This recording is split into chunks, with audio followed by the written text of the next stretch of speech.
welcome, Christopher, to Hypothesis Recording Episode 9. Oh, why, thank you, Luke. It's great to be here for Hypothesis Episode Recording 9. It's good. Delicious word salad. Yes. It works in any order. Yeah. 9 recording episode Hypothesis. It's true. Hypothesis 9 recording episode. It's true. It's true. So the casual listener and or viewer might notice that this is not our typical format. Well, I mean, as you mentioned, you mentioned the casual listener and also the viewer, and we've not had casual viewers before. This is true. Yeah. This is an experiment, a deadly experiment. Yeah, right, because it's an unrepeatable one. It is. It's true. Yeah. And, well, largely because, as you know, cameras steal your soul. That's right. When they capture your image. And so it's stealing our soul right now, and after this we will have no soul, and I believe our output will be exactly the same. Yeah. That's my secret cap. Yeah. This is my secret. It's obviously not. You have it on camera. Your secret cap must be hidden away. Underneath. I was pointing underneath the non-secret cap. Yep, that's right. No, but so we've had viewers before because we did a live show at Gen Con this year. That's true. So those people viewed us, but that wasn't casual. You can't casually go to Gen Con. It's true. It requires some investment of time and money. Yeah. But here we are, putting this video out for essentially no investment of time and money on your part, casual viewer. So you're getting what you pay for here. My chair is creaking. Do you think Trevor can hear my creaking I'm chair? certain that Trevor can hear your creaking chair, but there's a good chance that our listeners can't hear your creaking chair because while Trevor can hear it, Trevor also has the magical skills necessary to erase all kinds of things. He has the audio crisper. That's right. Yeah. Just get rid of those chair genes. Yeah, their genes make chairs noisy. Yeah. Mm-hmm. Right. It's true. You're wearing jeans right now, aren't you? True facts. Yeah, so. Look at this. Oh, yeah. Show a little leg on camera. That's right. You're trying to get that. Oh, man. I'm going to start climbing up you. You know what we could do? We could start. I was thinking of some sort of website that people could engage with our content, but only if they were a fan of the work we did. Mm-hmm. Yeah. Does that work? Like an only a place that's only for fans, you know? Oh. Fans of jeans? Yeah, that's right. Luke's Jeans OnlyFans. Googled it. Could work. You Google that right after Googling Unpasal.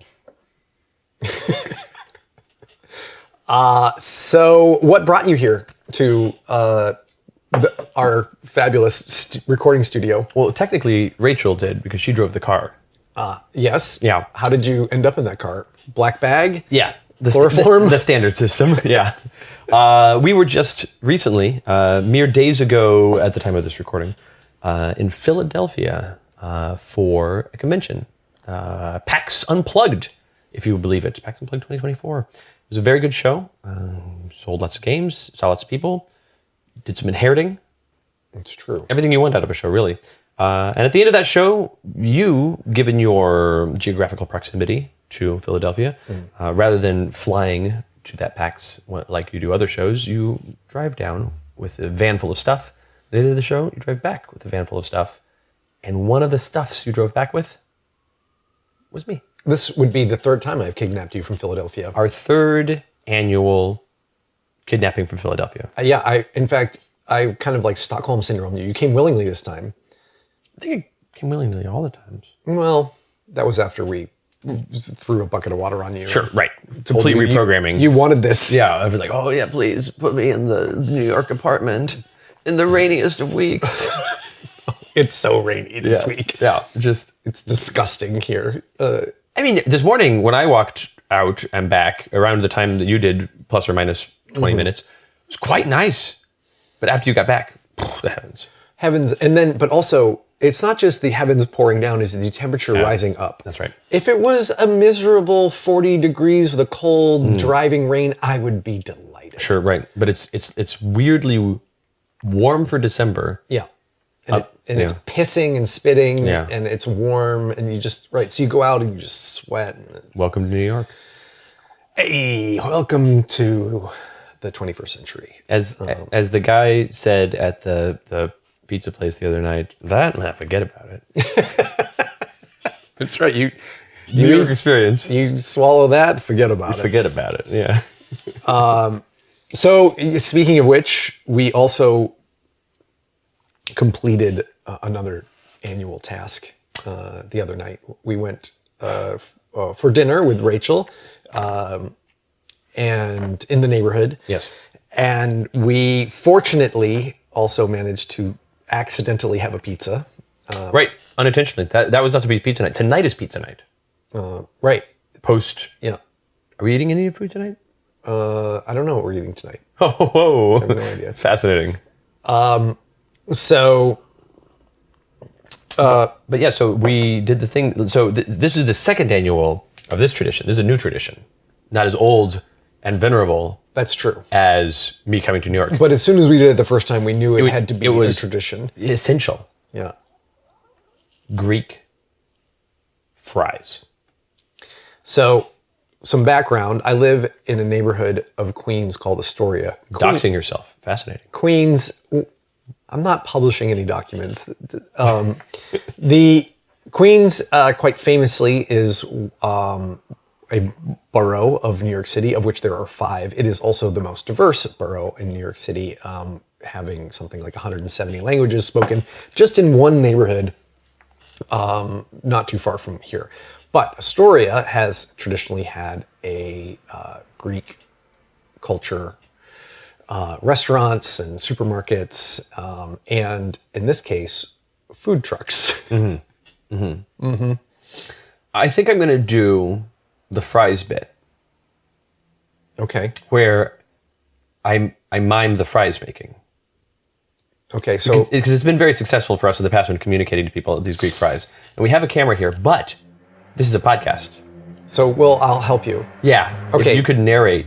So imagine I am Christopher here. I am the observer. That's right. That's right. That's right. Right. And Christopher is a man in a food truck. I've got an apron. Got a black T-shirt over and an apron over it. Like a blue apron, I think it was. Was it a blue apron? I think because like the truck was blue. I thought like blue and white. Okay, that's possible. Sense, right. Yeah, yeah. I think it was blue. Since memory. And I look neither excited nor downtrodden about my job. I look like somewhat determined and focused. Almost serene. Yeah. But heavy, you know? Yes, serious. Yeah. You are a serious man. I am a serious man. Yes. And I have this. And you are crouched over your workbench. Yeah. And on my workbench, I have this tray, this impressive tray that is like a standard kind of takeout container tray, but I've already heaped it with fries. Yes, we have a takeout bowl full of freshly made, high quality fries. Yeah. Potate chopped into lengths. And then like almost as if it's being done pointedly at me, played by you. Yes. Like, and you, who are me at the time, maybe like 10 feet back from the truck, right? You're not this close. I didn't quite know what to expect, what was going on. We looked at the menu, Luke and I looked at the menu, and when we said, plain fries or Greek fries. Which were like $1 more, I want to say? No, it was twice as much. Okay. But still, not that much. No, but right. We were like, that one. Right. And so the fries appear from the fryer and the thing, and then the gentleman reaches behind him. Yeah. To our wonder, into a refrigerator and produces what? This heavy brick of cheese. What kind of cheese? Feta cheese. Yeah. And this brick of feta cheese is, let's see, what's a good comparison object? Maybe if you took 4 cell phones in cases and stacked them. Yeah. Okay. Wow. Yeah. All right. 4. Wow. 4. Yeah. You think maybe only 3? I think it was maybe it was 2 or 3. Yeah. But 3. Okay. 3 in thin cases. Okay. The case on my phone is very thin. My whole experience is jaded. So yes, a cell phone like slab, multi-thick, Yeah. feta, white, and And he just crumbles it, handily crumbling it with his hand over the fries. Mm-hmm. And we're like, ho ho. right. That's- We look. I look at Luke, and Yeah. Luke looks back at me, and we're yes. Well, we've made the right choice. But then I see that he reaches back into the refrigerator and produces what? Another brick of cheese. And crumbles it. Just crumbles it over the fries. and we chortled. We said, now we have got our money's worth. And then we were just shouting, it can't be true, it can't be possible, what's happening? Yet a third brick of cheese. And at this point, I believe even we quailed a bit and said, We're like, uh-oh. oh, yeah, now have we made a mistake? And then olive oil and dried basil. Yep, packed it up, handed it to us, and it was so heavy. So heavy. In the hand. Yeah. Just really, really impressive. Yeah, And delicious. Absolutely delicious. sublime. Utterly sublime. That was last year. This year, same sort of thing. We ate them even faster somehow than we did last year. They were so good. Like last year, we ended up with some left over. This year, Well, we had already had 2 dinners. that's true. We did last year. Before we went and got the fries. This year, we only had one dinner before the fries. But quite a good dinner. It was great. Yeah. No. Yeah. Yeah. No, I am always well pleased at the food offerings here. This year, the potatoes were not properly sliced, Oh, it was great. but it turned out to be this like this weird twist in Yeah. the. There were so many fry chunklets that was not just a single fry, but like, this was clearly intended to be 4 fries, but the slicer had only gone halfway through it. And so you get this like the palm of fries, which meant you could just scoop. Yeah. You scoop so much cheese. It was just like potato cheese shovels, and I think that's why we were able to just clean it up. Grease and oil running down our faces, our beards, our jackets. There is photographic evidence of some of this. Which We should see if we will could post. Yeah, snag it and put it in the photos. Yeah. Or in the show notes. Yep. Yeah. There, you can see the look of infinity, the 1,000-yard stare in our eyes. It was good. It's good. Yeah. And you know, with these Greek fries, I think this is probably the answer to most of humanity's problems. Like if you were to just consume these Greek fries with some regularity, you'd be set. Especially with someone whom you might be sharing some disagreement with, or Right. some sit down. This is the thing. We've never, man, we need to find some topic that we are like contentiously orthogonal on and get into it right before going for fries. So like prime it, get into it, start having it, get the fries, and then attempt to carry it through while friesing. This is, ooh. If we ever have a Ludological Alchemy con, we'll bring have the truck. the King Souvlaki truck. Yeah, we're like, hey guys, we need you to And then we'll have them like bringing us fries while we record. constantly. It's like, let's do this. Fries for everyone in We'll the just audience. see. We'll see if it's even possible for us to disagree while we're Yeah. eating Greek fries. All our big podcast money blown on fries. Yeah. Woo. That's right. Trevor will be in the truck with the guy. Yeah. Shooting Getting that over shot. his shoulder. That's right. Luke, I am so happy to be here in New York City, in your home, with you again. We've played games this week. Let's not talk about it. We've eaten Greek fries. We have talked about it, and other delicious foods. We're going to do more of both of those things almost certainly before my time here comes to an end. But that is not what we're here to do right now. Correct. We're not here to eat Greek fries. No. We're not here to play games. We're here because of serious business that must be attended to. That's right. Because on this podcast, we only talk about role-playing games. That's correct. That is We do not talk about Tom Bombadil. We don't talk about other types of games even. Other types of games. Only role-playing games. We don't talk about food. No. Food, none of the Fs. Food, friendship, Fellowship of the Ring, none of the Fs. Yeah. Fuck that. Oh wait, there's a problem. Because tonight's topic. Well, see, here's the situation. Life is a lot like games. And games are a lot like life. And life's not fair. Life is not fair. Life's not fair. But games are inherently fair biased, I will say. I won't say games are inherently fair because some games are unfair, but I think all games are unfair. There is... where are the great prize? Games are... Oh, man. We're going to talk about fairness in role-playing games tonight. And we feel like this is a really good topic to think about in terms of design, as you are trying to shape the experience of people playing the game. Obviously, that's very important. We talked a lot about the experience of people playing the game in the Koskowski's 10 Rules of Game Design episode. Yeah. I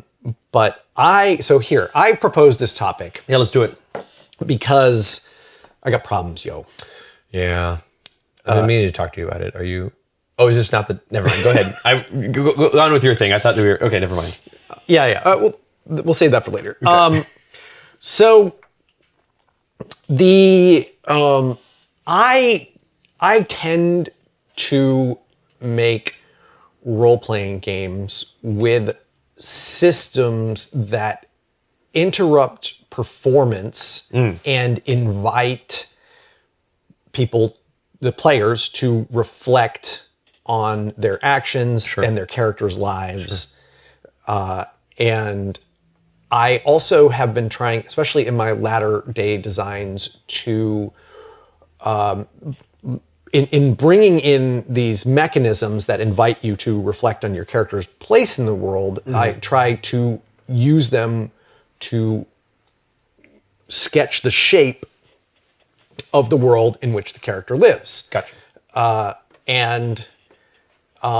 You may have also heard me say, you may recall, that I say when you're building a setting, that the setting has to be in upheaval, and the characters have to take action in order to deal with that upheaval. They are affected by it and maybe can't affect it, but the important thing is that is a part of the world. Right. Yeah. So, worlds, right? And these giant forces, an economy, the very nature of evil, all these things, they tend to be overwhelming and they tend to feel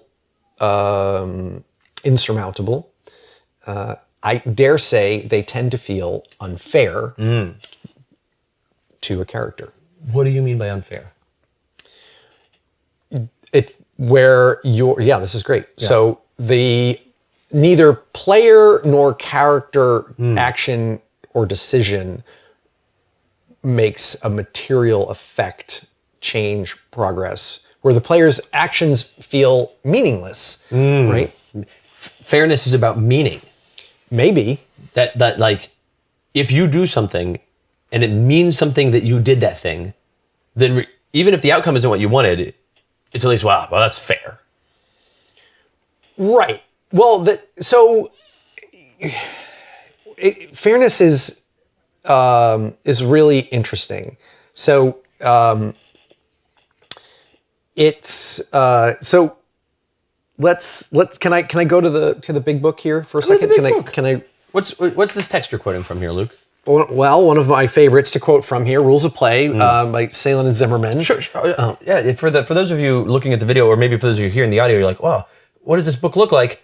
It's this book here, Rules of Play, Game Design Fundamentals. Go pick it up from your local book emporium. Store. Yeah, you might have to order it. Book that. So, right, this fairness thing, it's just worth trying to get some words here to get us on the same let's get an outside page. Perspective so we can both argue against it or for it. Yeah, competition and cooperation, goals and struggle, victory and loss, how does it all add up? What are the general conditions of a game conflict? One core principle of conflict in games is that it is fair. Game conflict is impartial conflict. It is premised on the idea that all players have an equal chance of winning, that the game system is intrinsically equitable, that the game's contest takes place on a level playing field, which does not favor one side over the other. Anthropologist Roger Calwa points this out in speaking about competitive forms of play. A whole group of games would seem to be competitive, that is to say, like combat in which equality of chances is artificially created in order that the adversaries should confront each other under ideal conditions susceptible of giving precise and incontestable values to the winner's triumph. Why would a game strive so forcefully to create equality in this way? As our definition states, and this is key, a game is an artificial concept, a game, this is key, as our definition states, a game is an artificial conflict. Conflict. Okay. The game structure, got excited. Yeah. The game structure creates an artificial arena in which everything is removed except for the factors involved in the conflict. Chess is a context for intellectual strategic competition. In a gymnastics competition, only gymnastic skills matter. And in real life, conflicts and struggles faced are never so clearly articulated and understood as in a game. Yeah. So let's quibble, because I've got some quibbles first. Because this is talking about a game like chess or even like basketball. Whereas this is not so much talking about a game like Burning Wheel. Burning Wheel isn't a game like what is being laid out here. Burning Wheel doesn't distill the conflict down and the artificial conflict down to just what is important to the conflict and everything else is extraneous. No, there's lots. RPGs are much like what the last line talks about, how real life is rarely so easily. Well, role-playing games in particular, and some aren't. Some are more focused, but most role-playing games are pretty wide, they give you a lot of opportunities to interact with the things that aren't germane to the specific conflict you're in at the time. Yes. Well, maybe. I don't know if I agree with you. And fascinating. I will add that if the game creates artificial conflict, that the concept of fairness seems to be artificial as well. That if there's two things. Life is inherently unfair, we try to create systems to create fairness. Sure. And a game is a system in which we attempt. Right. But there's the two things here are like fairness as in balance, and then fairness as how you feel about the outcome of a thing.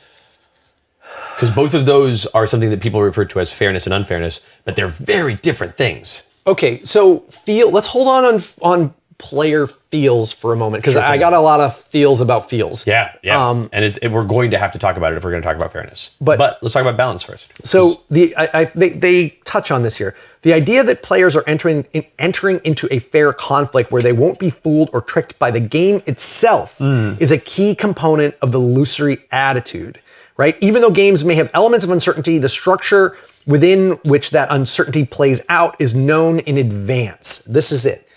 Right. Yeah, I mean, and this is the thing we see all the time in games, that if you have somebody who knows all the rules of a game playing against somebody who's like vaguely familiar, and the person who knows all the rules does a move, and the other person's like, wait, hold on, you can't do that, that's not in the rules. Like, actually, in the weird subsystem, subsection, paragraph B, you find that there is this one rule that says, I can do this thing, and the other person's like, well, that's not fair.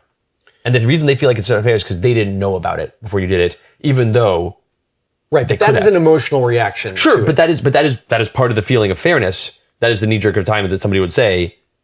But but that's the thing that I really, now I feel like Tommy. There is a quality of fairness that is objective. Sure. Balance.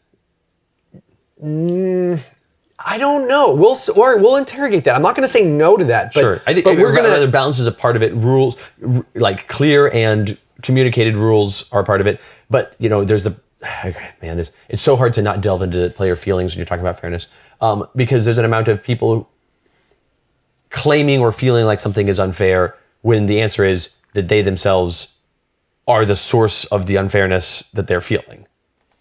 by not reading the rules, by not familiarizing themselves with the game that they're playing, by not investigating all of the things said by the GM in a situation of the GM saying, hey, this, these are the things that are going on here. And the players assume one thing to be true and then walk blindly into a trap that the GM had like pretty clearly laid out for them. And then there, you have the moment of, that's not fair. But again, this is player feeling. I don't know that we can talk about fairness without talking about feelings, because fairness is a feeling. Leave the player side. Okay, player side. Let's leave the player side. The game design itself must be fairly designed. Aha. Yes. Is it possible to conceptualize fairness in terms of design? Yes, asymmetrically. Go on. Great. All game design. Oh, the word all is terrible. All game design. You went back to it. I did. I'm keeping it. Has unfairness that is solved by other unfairness. All games. Okay. So, let's talk about chess. It's right here. Mm-hmm. In chess, white to move. White player goes first. Mm-hmm. Because chess is inherently racist. No. Okay. No, but the white player goes first. And so like, oh, not fair, they get to go first. Whereas many people would be like, oh, well, hold on. The black player, in getting to be reactionary to that, actually has more information. And so that is strong. It's unfair, but it's two asymmetrical bits of unfairness where one player moves with initiative and the other player moves with information. So is there another way? Is there so first mover advantage in chess is real. But the chess is a famously symmetrical game. Sure, but somebody goes first, so that's odd. But right off the bat, it's asymmetrical. Is it asymmetry or is it advantage? Is there another, can you give... Sure, but the advantage is designed, and the advantage wasn't something that somebody grasped. The advantage wasn't an upper hand that somebody took. It was decided by a coin flip or the position on the chart or whatever. If you wanted to make chess purely symmetrical, you would be like, okay, and we both move at the exact same time. 3, 2, 1, there's a beep, and you both move your piece. No one's arguing for this, I'm saying, but... I know, but I don't know. It feels like a siding. I think that this idea, it isn't that everything has to be equal to be fair. I'm so glad you said that. I'm so glad that you activated my trap card of the difference between equality and equity. It is fair for white to have the first move in chess. One, because it is often randomly determined, or it's determined by tournament rules, or you're something going to play like 2 that. out of 3 games, and you're going to switch first player back and forth. Sure. So it's the advantage is mitigated in that regard. The implication, even if you're doing very casual games, the implication is that you're going to switch sides. You're going to play a game. Have time for one game. Switch. Well, then we'll switch sides next time. Right. No, I'm not. Hold on. Okay. So there's the construct around playing the game, which attempts to acknowledge this slight advantage, and there are even strategies in chess where you are allowed to give up that advantage for some other, development or tempo or something like that. But what makes it fair in terms of the construct of the game itself and the play of the game is that black is not without recourse. Even if white has a slight advantage, black has many, many options to respond to. They're not left without means. Well, they're right, but they have no options that white doesn't also have.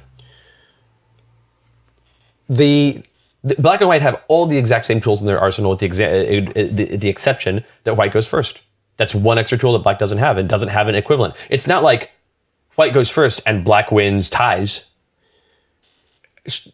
Sure, but it's not possible for white to win on that first move alone. Sure, no, and I'm not saying it is. I'm not saying that it's insurmountable, and I'm not even saying that that's an amount of unfairness. It's a problem. No, but it's unfair.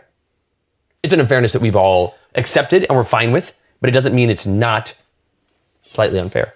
I'm not saying it's a problem. And this is what I'm saying. I'm saying all game design has some amount of someone is advantaged or incentivized or benefited by some rule, and it may be intentional or it may be consequential. It may be, oh, well, if you're this kind of person, if you're this kind of player, like, okay, let me get wildly outside of the realm of the things that we're talking about in here while still staying in games. Okay. There is a video game, a virtual reality video game that I enjoy playing. Mm-hmm. It is unfair to me. Other players who play it, who have higher leaderboard scores than I do, have binocular vision. I don't. Mm. But that's not the game's fault, but it is unfair to me. It's not a problem. It's not a thing that I spend any time thinking about. But it's true. Fairness is so subjective. It's so personal. I don't know if it is unfair to you.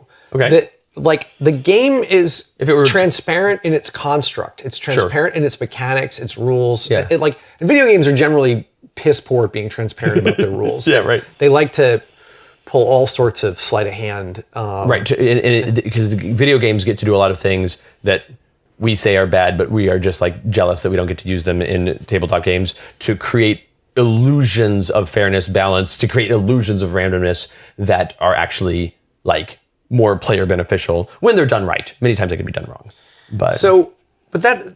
This is, I think this is really important, Yeah. right? They won't be fooled or tricked by the game itself. Like giving white the first move does not fool or trick black. No, and I'm not saying it does. And that even though there's elements of uncertainty, the structure within which that uncertainty plays out is known in advance. The quality of rules makes this so, right? Life has no rules. Yeah. Games have rules. The rules are known to the players. Sure. Yeah. I mean, like, if chess were a game that were played to points, you got a point for every piece you captured, and you get more points depending on the type of piece. I'm not going to try to design that right now. I don't care. But if it were, and white started with 1 point, that would be unfair. It would disadvantage black. I think that having a game structure in which a piece is advantaged or like an elf is more powerful than a human is not inherently unfair. Aha. It is just differently balanced, differently tuned. Well, so this is where we get back to what I was talking about at the start about role-playing games. If you are playing an elf and I'm playing a human and we're playing in a role-playing game, I don't think that's unfair. If your elves have +2 to all of their stats and also look cool, whereas humans have -1 to all their stats and also look dumb, that's not necessarily unfair unless we are in direct competition, and then it is. But most of the time in role-playing games, you don't play a role-playing game. You're like, here we are with 3 of our friends, and we have a GM and 4 of us who are playing the game, and now we are doing head-to-head combat against each other. It's like, well, sure, it can happen, but that doesn't tend to be the angle of role-playing games. So fairness in role-playing games is a different sort of thing. Fairness in role-playing games also comes around similar. Oh. Excuse me, sorry. Fairness in role-playing games. We're going to have to pause for a minute because I dropped the receiver. Oh, we good? Is it on? We appear to still be good. Okay, all right, I'm just going to put it down there. Sorry. Fairness in role-playing games. I'll back up. Fairness in role-playing games also has a similar, different but similar situation to fairness in cooperative games, cooperative card games, board games, the sort of things I write, where there is fairness that matters. And that fairness is, okay, if we're both in either a role-playing game or a board game or card game, fighting the bad guy. And on my turn, I play a card or roll a die and do a thing and do some damage. And I'm like, yeah, I feel pretty good about that. And on your turn, you're like, all right, now I play 17 cards, roll 20 dice, eat a sandwich, and then the bad guy explodes. And it's like, well, we're both on the same team. We both got the same outcome out of that. We wanted to do the thing, and that's good. But I feel like that's kind of unfair. Yeah, again, I'm hesitant to put balance and fairness on the same continuum. Sure. Straight away. I think unfairness is, you can have unfairness in chess. It's called odds. You can play at odds where, like Paul Morphy would do this all the time. He would just give the other person a rook, right? He would play with one rook. They would play with two rooks. That is like a handicap. Yeah. Yeah. That's unfair. Well, that's the difference between equality and equity. That's the okay, this player is at such a higher skill level, they're giving up something to make the game more equitable, to make the games now we're playing on a closer playing ground. Right. Yeah. So because again, in the game, Paul Morphy did not win all of his games. Sure. Even all the games that he gave odds where he was just rooking somebody. But in the game, the rules otherwise remain the same, transparent, and strategy, tactics, and the ability to make intuitive or inspired decisions remains for the player. Now, if during the game that you talked about, that we started off even the more advantaged elf versus the disadvantaged human, but then a player, the game master, referee, someone just said, you know what? The elf doesn't have to abide by these rules. Sure. That is unfair. That's for sure unfair. Right. Not having to abide by the rules of the game is definitely unfair. And lots of times when we talk about games, we talk about games in the way that they are played as the way they're intended to be played, as the people playing by the rules and doing the game right. If we want to talk about people playing the game wrong, I think that playing the game wrong in one way or another is unfair. It's even if you're we've all agreed we're going to play by this other rule, and we've not thought out the ramifications of this rule, is the thing that you and I've talked about before, where it's unfair to the players of the game. They do not realize what they have done to the game and are giving themselves a certainly unintended and perhaps bad experience, worse experience than playing it as intended. Perhaps not, but that's unfair in some way. But I think we're talking about people playing the game right. Yeah. Is the game, is there I guess my point about saying all games are or have unfairness is to say all games have bits of things that some people could feel or perceive as unfair, and that's built into it. The only way you're going to get rid of that is by having something that's purely perfectly symmetrical, and that's uninteresting. That's uninteresting, and that's not a game. Yeah, well, let's one more role-playing game example. Yeah. Let's talk about one of my favorite games, Command & Colors Napoleonics. Fantastic. And Memoir 44 also. Very asymmetrical. Part of that, right. Deeply asymmetrical, right. Intentionally asymmetrical, rooted in historiography. Right. And military history. Really elegantly designed games, and they set up positions where one side has an advantage, and it is called out both in terms of the setup of the pieces, the number of pieces that you have available, the number of cards you have, number of victory points you need. Yeah, and the flavor text about this scenario as well, where it'll be this scenario, this army here in this position is in a better position, and the other army is going to have to really try to take this hill, and good luck to them. And so it's clear what's going on. Yeah. So that's unfair, but it's not balanced. Unfair. It's not unfair. This is fascinating. I love this. Setting up a game in which I know the rules, I know the sequence, and I know that I'm at a disadvantage does not make it unfair. Okay. If you suddenly start drawing additional cards, if I start cheating is unfair. Right. Agreed. Or if the rules start calling on things that are external to the framework, the illusory attitude, for example, because you have a beard, you get extra advantage. That's unfair. That's unfair. Right. Now, I know there are games out there that use things like that to create unfairness intentionally for humor, fun, uncertainty, and whatnot. But they're playing with this idea. Yeah, I think this unfortunately goes all the way back to the very beginning thing when you were talking about fairness, and I said, "What do you mean by fair?" Right. Yeah. I'm trying to I'm box trying to figure out a shoebox that it can go in. Right. Because I think that my position, which I'm exaggerating for the purpose of the argument, is that unfairness is good and proper and necessary to create conflict in games. It's the upheaval you're looking for. It's more personal upheaval rather than systemic, but it is a system that's like, you're disadvantaged in this way or that way, and those amounts of unfairness you've signed up for and you're okay with, but it doesn't make them not unfair. It's fascinating. Like if you look at sports, right, all the teams in a sport abide by the same rules, and the rules are intensely negotiated now in professional sports. Right. And the rules contain not just the game, but the season of games that you will play and how they will be played out, and then how the season will continue into a championship or something. And like fairness and safety are paramount in this level of competitive game. For sure. And you have an enormous amount of money and training and whatnot that goes into things.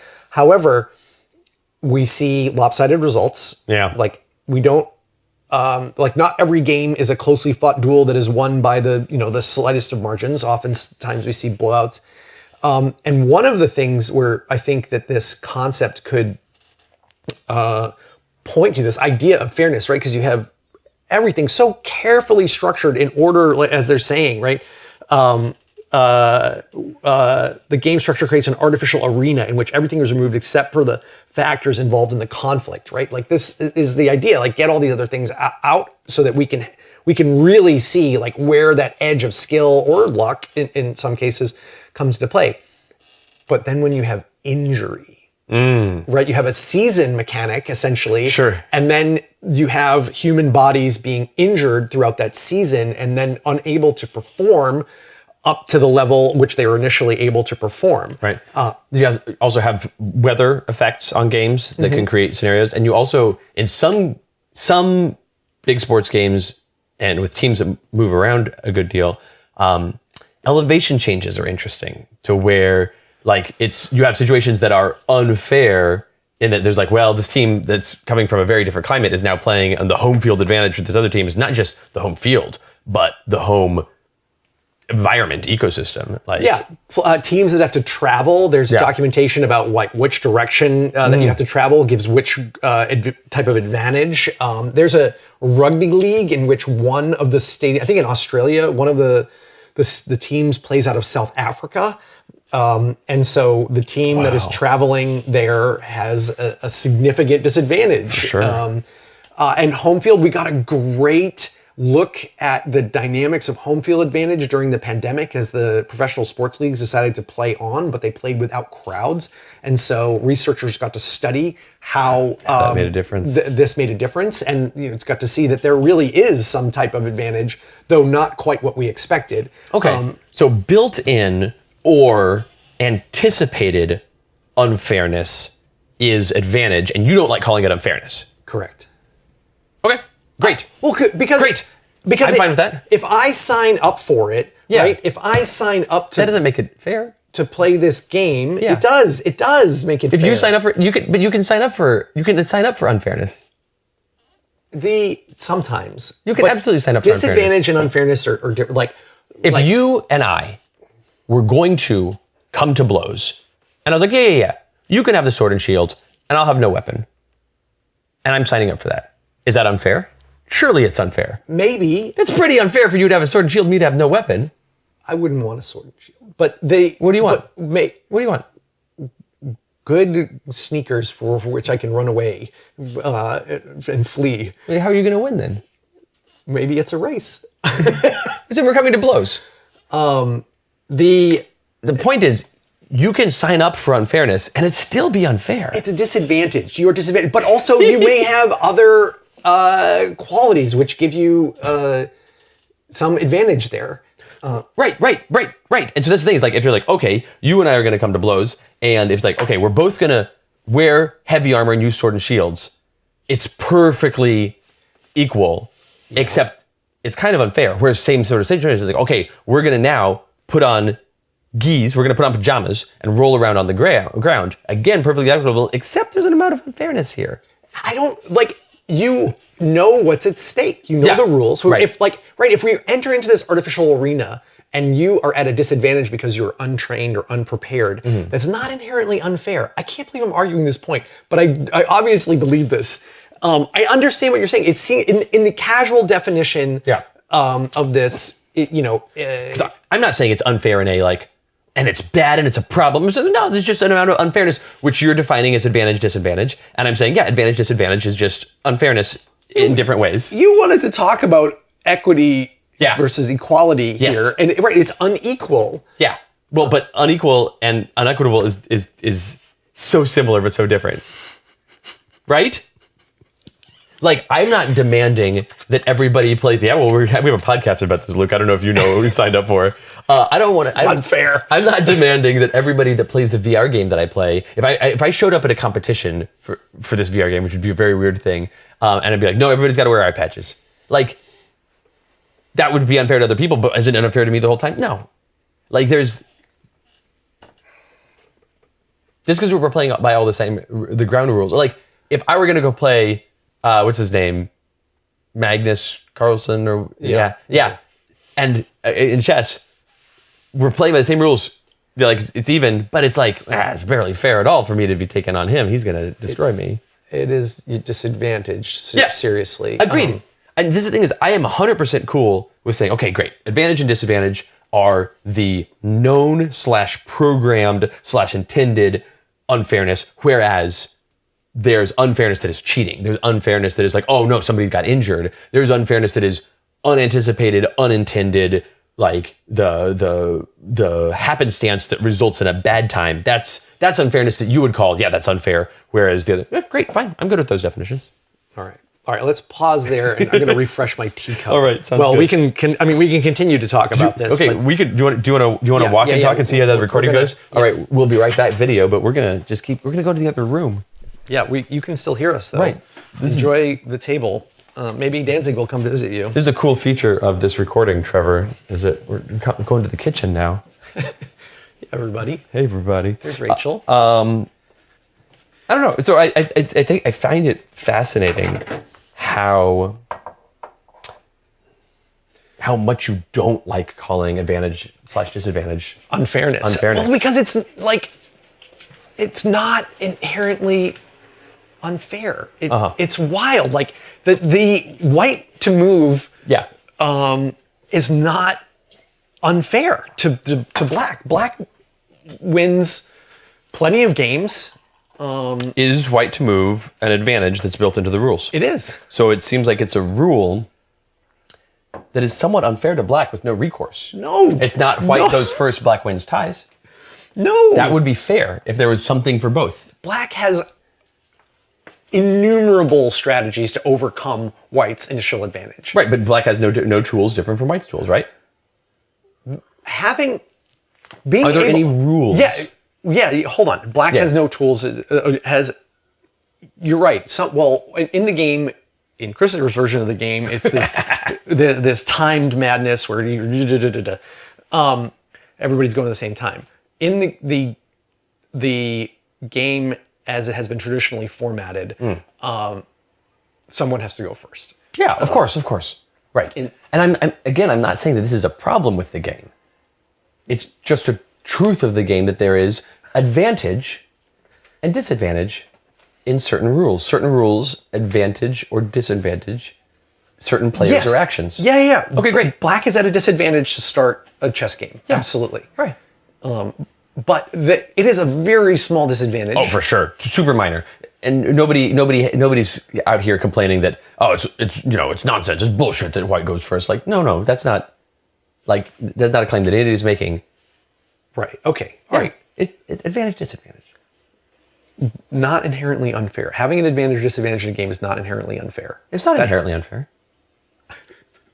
You're right. Like if I am rolling with someone who is 100 pounds and I have a 50-pound advantage on them. Right.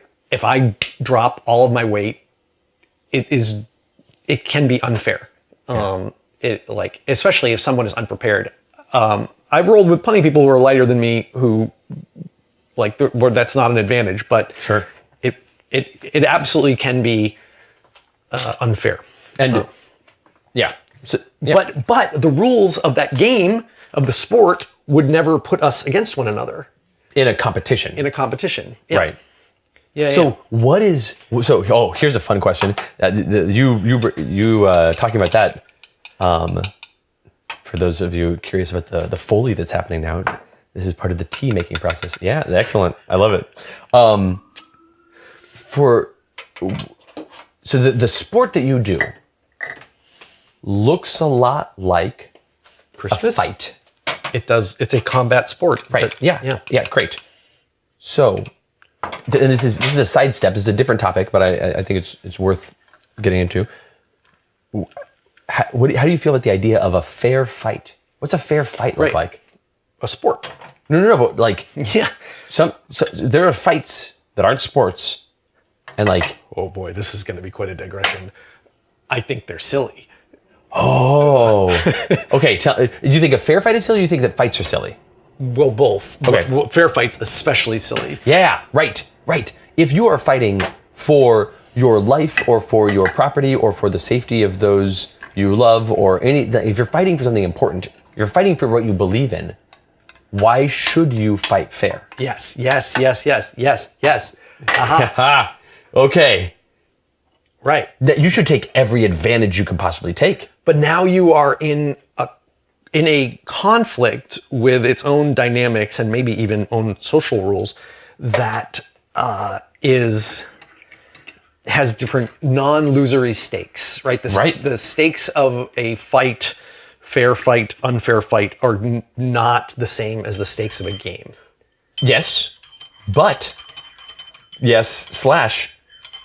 we're talking about role-playing games here, though it might not sound like it. And a thing that happens a lot in role-playing games is the artificial simulation of a fight. This is correct. Well, this is a good segue. Thank you.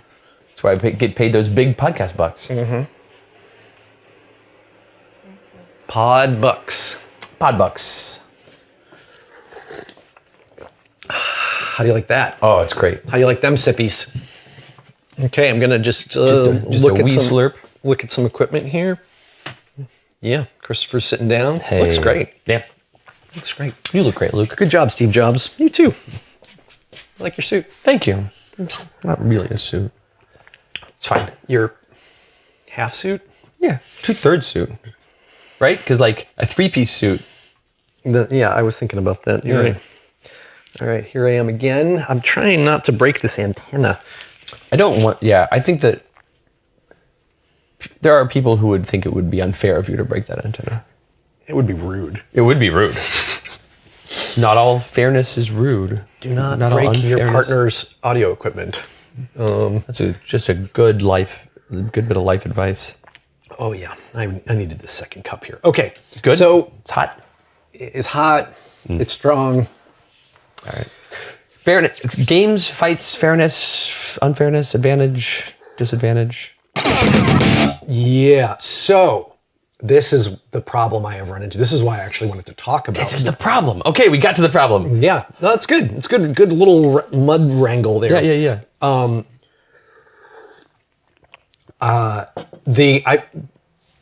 I am struggling with what I'm watching the community play my games, and I'm playing my games with some people in the community as well. Mm-hmm.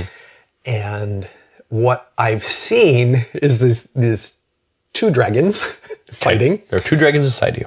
One is that there are two dragons inside the role-playing game community. One is that the illusory perspective of the role-playing game fight should be fair. Should be fair. Right? And there should be every recourse and advantage available in order to scrape out your win or whatever. Just like black has all the same pieces as white. Right. Question. When you say like that all players should have that, or that like all participants in a fight, so like an NPC should have all the same skills, abilities, not skills and abilities, that's the wrong words. NPC should have all the same opportunities to scrape out a victory as a player.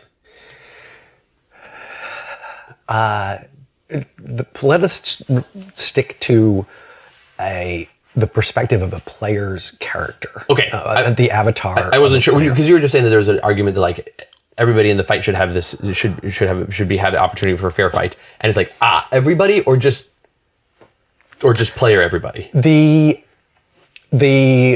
player should have a fair set of rules against the opposition. The player's avatar should have a fair set of rules against the opposition, right? They should have all of the tools, resources, rules available to them so that they know their options, they know what they're up against, they know the stakes, et cetera, et cetera. Okay.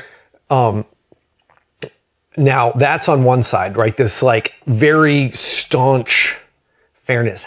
However, tell me about this other dragon. There's the other dragon is that now we get into this emotion, this artificiality of fairness, where what I'm really detecting is that players would like to win. Right. And they would like to win in the most unfair ways possible. Oh, tell me more. What do you mean the most unfair? What do you mean by the most unfair ways possible? Because after the conversation we had leading up to this, what a particular sentence you said there. I know, and please write angry hate mail to me about how you love to lose every fight and be either kill your character killed, maimed, or otherwise made inoperable and then dragged to prison and tortured for whatever it is please write in about this. You can also write non-angry, non-hate mail to me, just telling me that you think I'm great. I'm fine with that. So,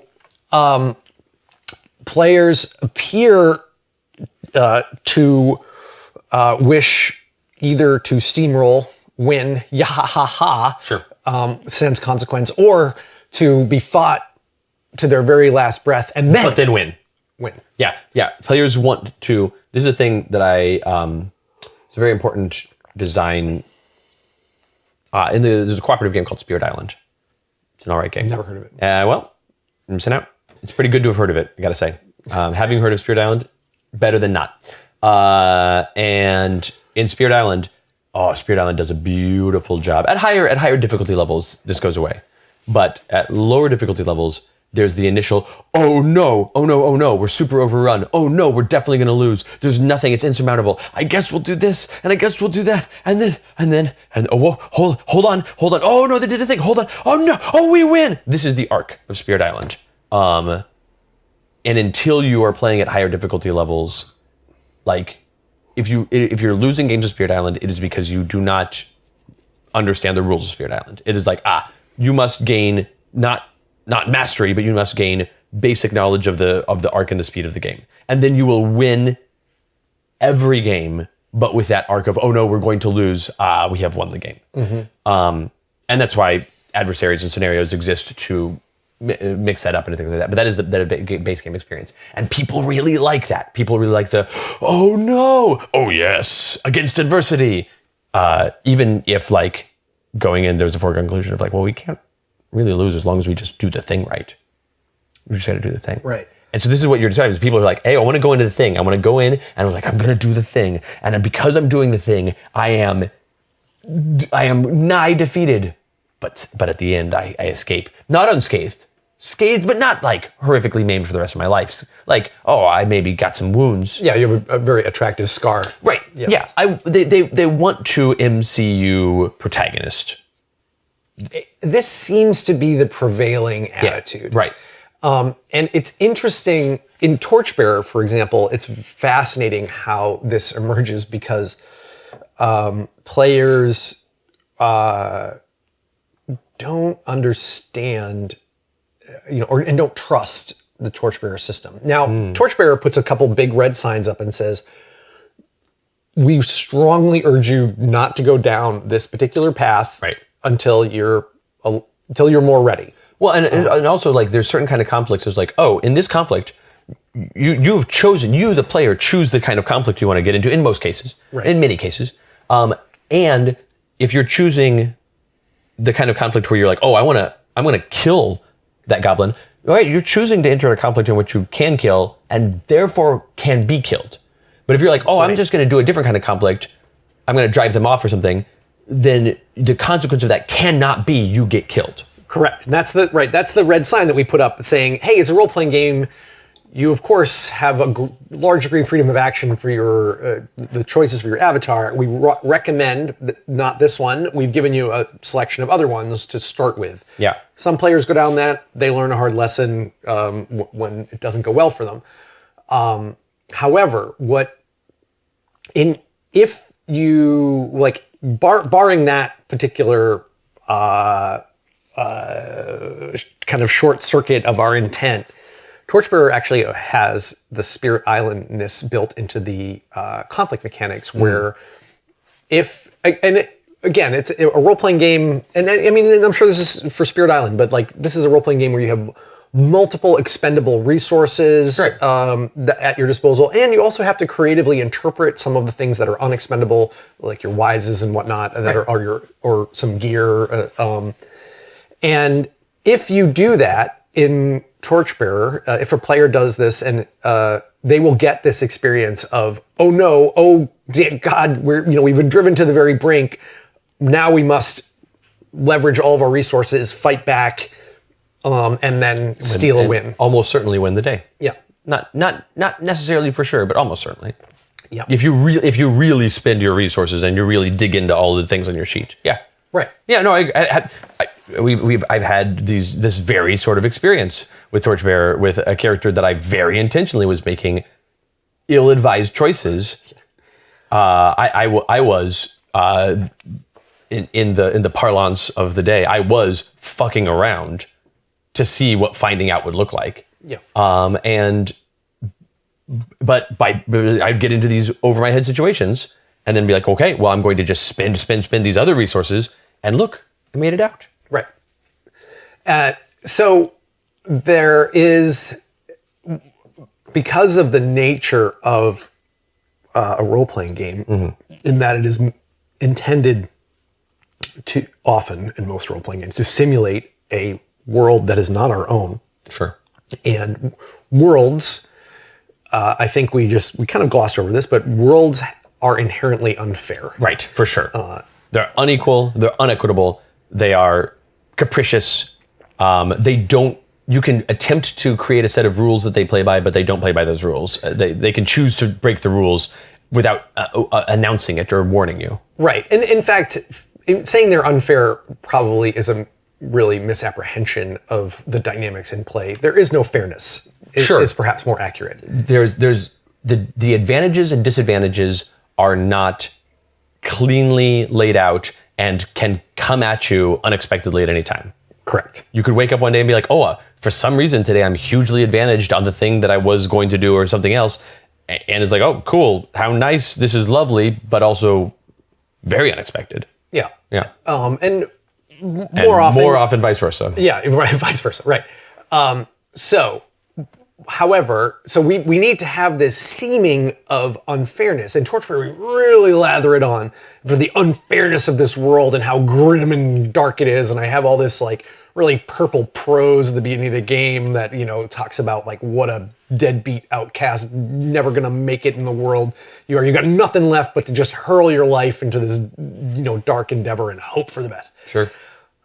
However, we embody this illusory attitude behind that and say like, yes, that's true, except that you have all of these affordances available to you in terms of gameplay, and if you leverage them, then the world changes, responds differently to them, right? The world then becomes essentially a product of the game design, and right. So it will be a world full of narrow scrapes, a world full of heroic victory at the most unlikely moments, and of great efforts that were undertaken, with cleverness or elan to overcome obstacles. Right. Sure.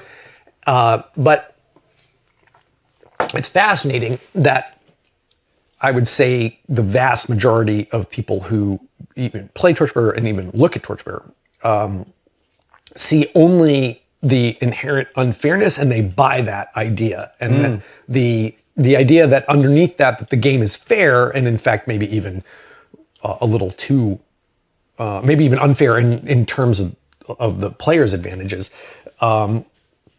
that they never make it to that level in the game. They never make it to that type of understanding of how. So is this is this a problem? Is this a problem with the game, or is this a problem with the communication of the game? Probably the latter.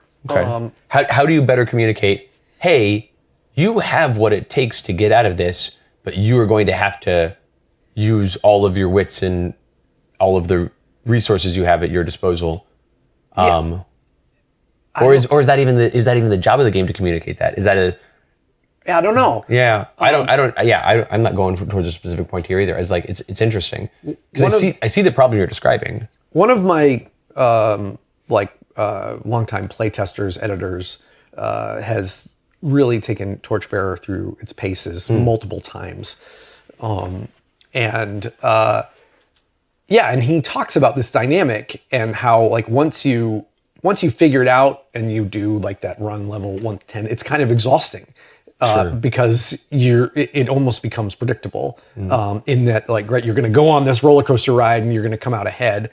And so, right, the game master has to always be preparing the roller coaster ride, riding the roller coaster, even though, as long as you put the right structure up, like whether it's a hobgoblin at first level or whether it's an elder nixie at, 6th level or something, it's going to be the same shape in the curve. And like, this is maybe a bit of our appreciation of D&D 4th edition creeping in. This is another game that does this, has this very tight structure around challenge and fairness, where it seems like you're behind the 8 ball, but you're going to just squeak it out every single time. What's this you're speaking of? The most modernly innovative D&D is interesting. Yeah.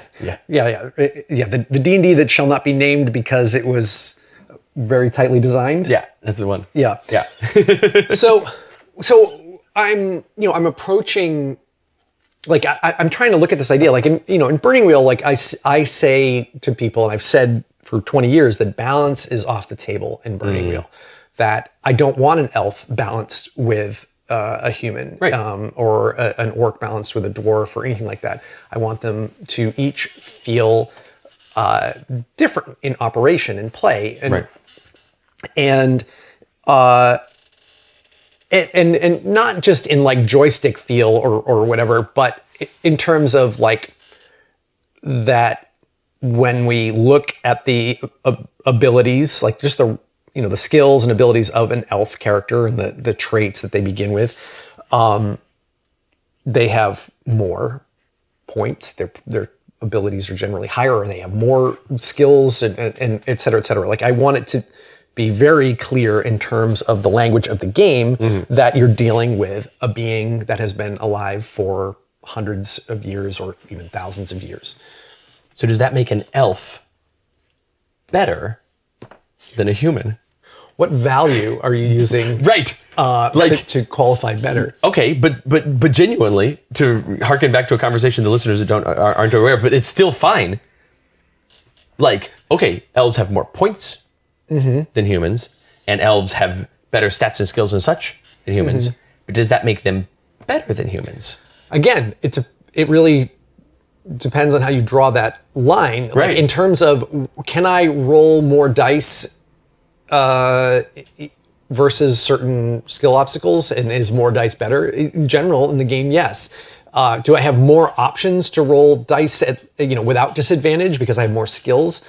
Is that better in game terms? Often. Am I more moral? No. Am I a better entity? Am I more compassionate, more humble? Do I have more values and virtues? No, or not necessarily, right? Like it's like certainly not by design, right? And it's like, okay, sure. So elves can be better at things than humans, but it doesn't make elves better than humans any more than humans are better than whales. I can't believe you're doing this. I know, but it's right there. So it is. Let's circle back. Right, a little for bit. sure. Is playing an elf then unfair? It's certainly now the stuff that you were saying is stuff you were saying earlier. Yeah. Where you have a human character and an elf character in an adventure in Burning Wheel. That I have heard the cry of players saying it's unfair that the elf can do such and such. Sure. In fact, at our table, we grumble into our beards. I don't have a beard, but they do. Many of the players at my table, and we say fucking cheating elves. Well, sure, but like that's congratulations, you're role-playing humans very well, right? Sure. Well, okay. So here, suddenly now we kind of like move the frame back a little bit, and we say, right, this character that I made is part of a continuum, a world of that contains humans and contains elves, and that there is this simulated cultural understanding between the cultures of this species and the cultures of that species, and it's like, right, like the human hunter and the elven hunter. It's like hunting with a tiger. The tiger is a better hunter than you. Right. Okay, great. So if I were put into a rock climbing competition against any other human, it may be unfair because that other human is way better or way worse than me, but we're both humans.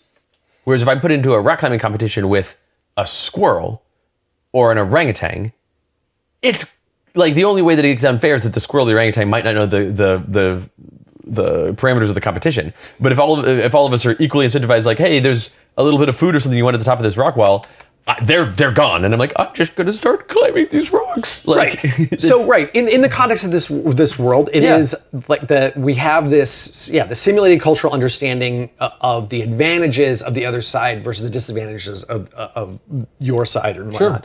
Sure. Yeah. And so now the world of the game, not the system of the game per se, but the world of the game is starting to become aware of unfairness as it would exist in our world. I mean, you say not the system, but the system as well. The system is the one giving the points and the stats to the humans and the elves and such. Yeah, absolutely.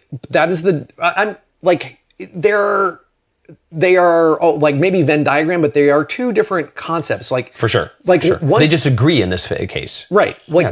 Like there's like in Advanced Dungeons and Dragons behind you there. Yeah. There's all sorts of really problematic stuff about the advantages of a male dwarf versus a female human and whatnot. Sure. But it's all a bit illusory because they all get funneled into the same classes. Right. And though there might be some percentile difference of like 5% experience bonus or 10 versus 10% or no experience bonus, that really they're kind of all playing the same game. And so are you saying that like in Burning Wheel, elves and humans are playing different games? Almost. Yeah. Right. If you're so how common is it in a Burning Wheel game to have a group that is not all elves or all humans, but some elves and some humans, and you're kind of looking across the table at each other like, ooh. Yeah. Yeah. I've done it. Right, of course. Of course. And so that's like, so how does that go? So you have, but once you invite the avatars to acknowledge the unfairness, right? Like I guess what I was saying in AD&D is like the avatars there might claim like, right, there's also like racial animosity in that game, which is all super fucked up, right? That it's like this really like wrong-headed reading of Tolkien's work. Right. And so the avatars there are trying to acknowledge this thing, which doesn't really exist in a significant way in the system, and is honestly one of the first rules that people jettison in that system. Whereas in this particular game, it is a very significant advantage for the elf player, and so the acknowledgement, like in world, of the avatars is honest and again representative of the unfairness of our biological, physiological, physical, quantum world. Right? These are our world is right. There's no fairness in this world.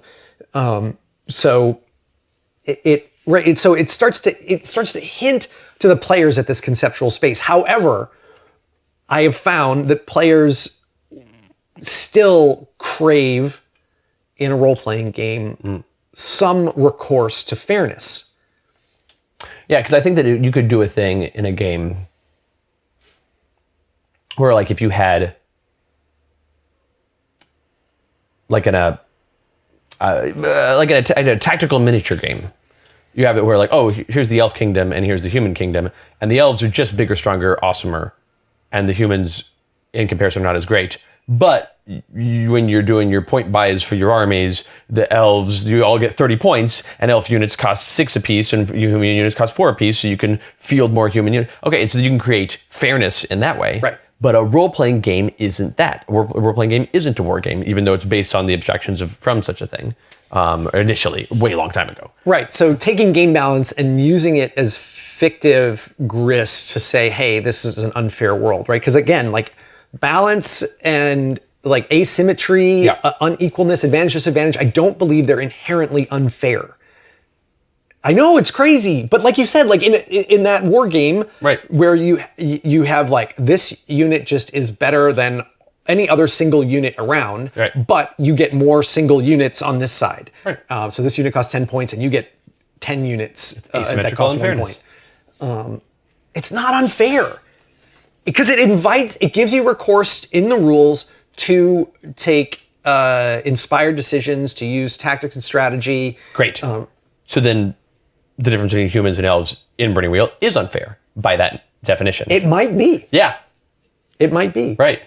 And its unfairness felt not just at the world level, and not even not just at the game level, but at the individual player level. And that's where we start worrying about unfairness, as opposed to just like, oh, unfairness in the world, that makes a world feel real. That makes a world accurate. Verisimilitude, we've talked about before. But unfairness at the player level, where on my turn, I hit the guy with my sword, and on your turn, you explode the guy with your mind while doing a backflip and eating a burger. Cheating elves. Yeah, also 6th level mages in D&D or something. Yeah, right, exactly. So it's interesting. So in the construction of the Burning Wheel Elves, which I really tried to honor the idea, the feeling of an elf in the Silmarillion or whatnot, sure. And like. Well, and like you do a great job, because you have that same sort of situation in the Fellowship of the Ring, where you've got all these humans, and then you also have all these hobbits, which are just short humans in terms of like their stat blocks, more or less. But then you have dwarves, which are like notably hardier and stronger. And then you have elves, and you've just got the one of them running around at the party because he's nonsense. He's overpowered. But he's our overpowered elf, and we love to have him. Sure. Like, yeah. Yeah. However, so in the game design itself, though, like, when you think about this, when you really go through the thought process of like, well, how long does it take an elf to learn a thing? You live for this long. Like, what the fuck else are you doing, buddy? Like, if you're thinking about someone who lives 100 years versus 10 years or 20 years, like, they have a lot more accumulated wisdom and whatnot. Sure. But someone also, like a human there, you're like, oh, a 100-year-old human no longer has recourse to their physical abilities. But with the elf who is just maintaining forever or increasing, as a character in a role-playing game, like Glorfindel, oh my god, must be like, the fuck, dude. He is like, that's the thing. He's amazing. I love Glorfindel. He's so cool.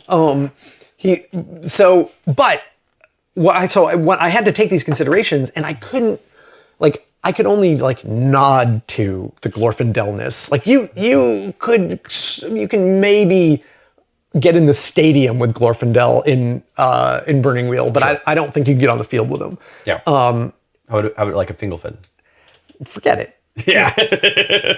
Forget about it. But like the little things, like elves can take twice as long and gain an extra die to work patiently. Like anybody can work patiently, but elves can work extra patiently. And it's just this like little... They got more time. Right. They have this little affordance that makes them feel right. They get extra skill points, but really when you think about them, it doesn't make sense in terms of their lifespan. They would have more. They would be able to do more. If anything, you didn't make the elves unfair enough. Right. Okay. Sure. So even in making something unfair, I still drew lines at how far I was willing to go because I want the players to feel some parity, some agency for the other characters. Right. So now we got to go back to our dragons. I love dragons. Good. We've got 2 of them here, and one of them is like humans and dwarves and elves and anybody else should all just like come into this world with stats at 1 1 1 1 1 across the board, and they all go up in a way that is equitable. And then the other dragon's like, nah, humans are just not as good as elves. Elves are just better than humans, and that is the way it should be. In the appendices, I was just reading. The appendices of Tolkien's Lord of the Rings? Yeah. If I remember correctly, the Gondorians sail north to help the Fornostians, though I can't remember they sail up to Fornost because their cousins are being besieged by the Witch King. Mm-hmm. Which king? Which? Which king? Who? The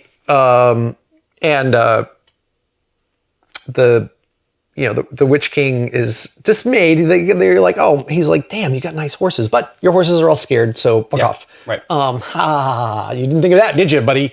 And then Glorfindel's like, hey, I don't know if you all knew that, but I'm here and my horse isn't scared, and fuck you. Yeah, right. That's the whole thing. And the Witch King goes, peace. Yeah. See you later. Yeah, I'm out. The Witch King runs from Glorfindel. Now, Wisely, right. No. So I bring this up not just because I like talking about Glorfindel, but because Glorfindel is not the king of the world.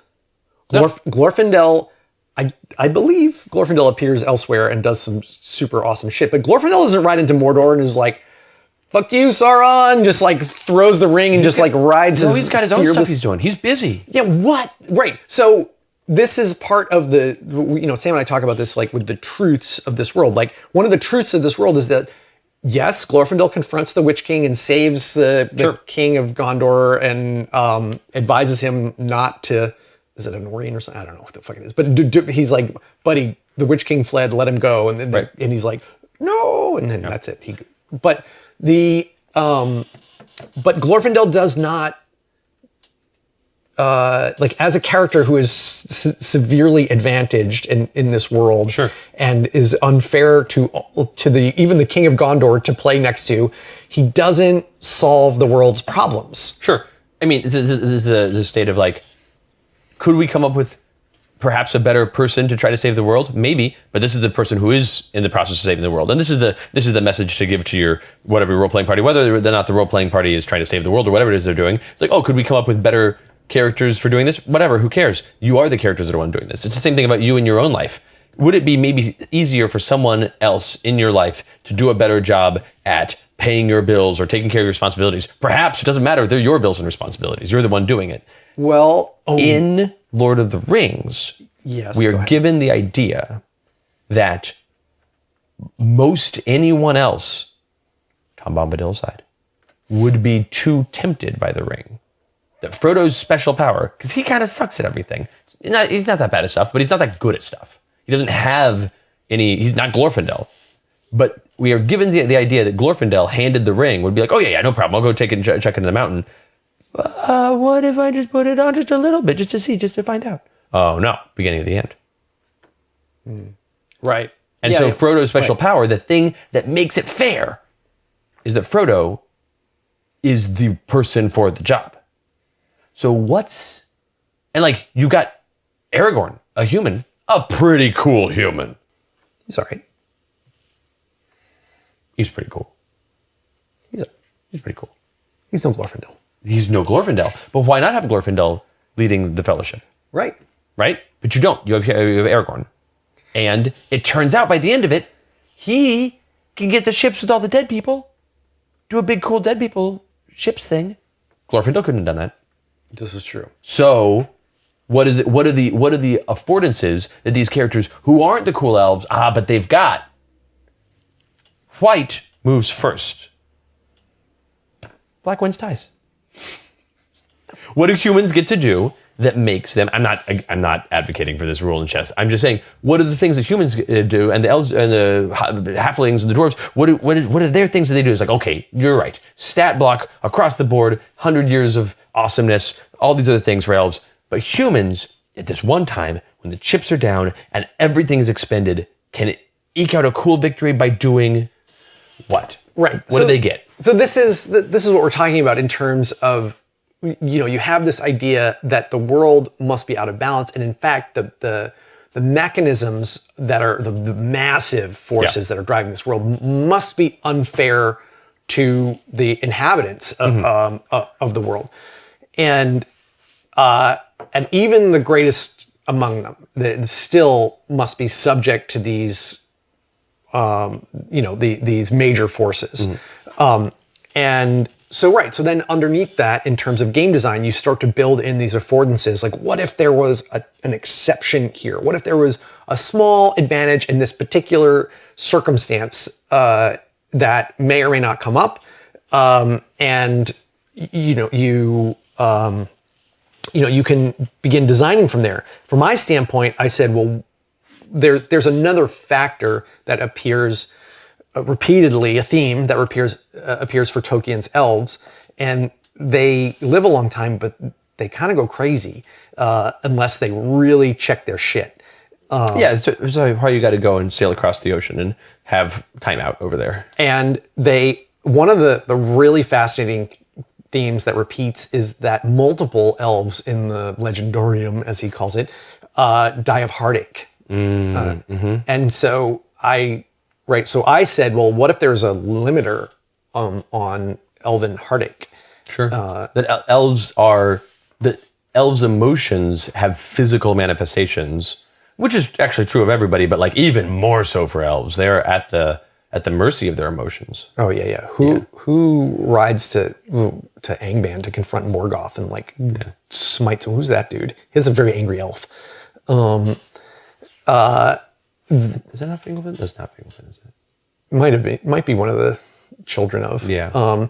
But anyway, so design wise, that is the way I built in this idea that the elves recognize the unfairness of the world, both from the emotional side, but and then the player recognizes the unfairness of the world because this perfect, beautiful Glorfindel that they've been building up through years of play will accumulate grief, and the grief will overwhelm them. Yeah. What about humans that are just straight up better than other humans? Numenorians. Yeah. I don't have them in Burning Wheel. Probably for the best. Yeah. I could. I've never I've never been able to marry it with this right, like the world out of balance that I created, because they create a different kind of out of balanceness. For sure. 300-year-old humans are just annoying. For sure, the Numenorians would have been annoying. They're so annoying. But they're so good at things. Not really. Them building ships, riding horses. Those are important things. Sure. And then being seduced by Anatar, the gift giver. Of course. But disobeying rules, they're good at. Because they're humans. Yeah. Is this just going to become a Tolkien podcast? Sorry, everybody. Is that what happens? Burning Wheel shit. But right. So just wait till they hear our Tom Bombadil episode, which maybe came out before this one. Maybe. Who knows? Maybe you say? realize that. Oh, maybe actually, because Yeah, it's possible. It's possible. Maybe you've heard the Tom Bombadil episode. You might. Or we might edit this section out. That's not up to me or you. Good luck, Trevor. It just that so in so let's talk about something a little more microcosmic here. Because you brought up fair fighting before. Yeah, fair fight. Fights are musical numbers of role-playing games. Okay. Essentially. Right. Right. They are this way for the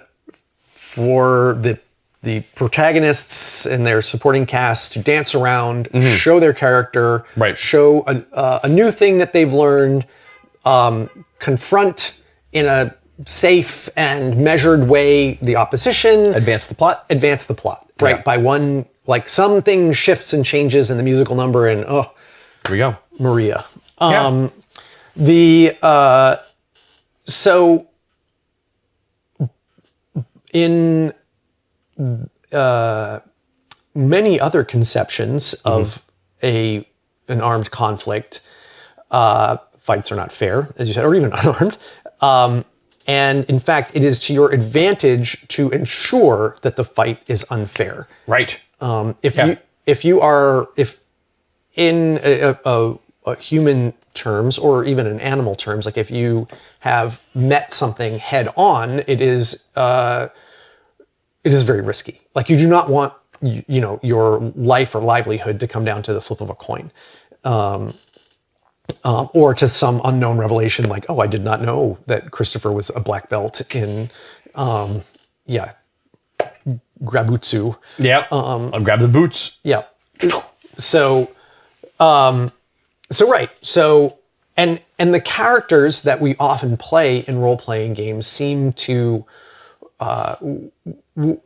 would seem to enjoy unfairness in their lives and, and being in command. So this idea that you square up to another group and then you unfairly beat them because you're always going to win. And I mean, it's fair because you gave them a chance, but you're always going to steamroll them.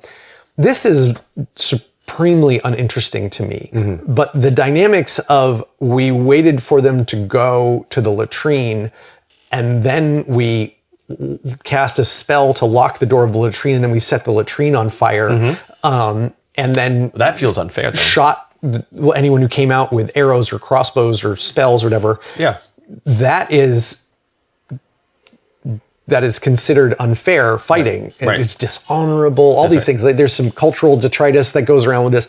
However, it's winning. It is a winning strategy. Yeah. Right. That's playing with odds in chess. Mm-hmm. I'll take your queen odds here. Yeah. But it is because it's not a great musical number.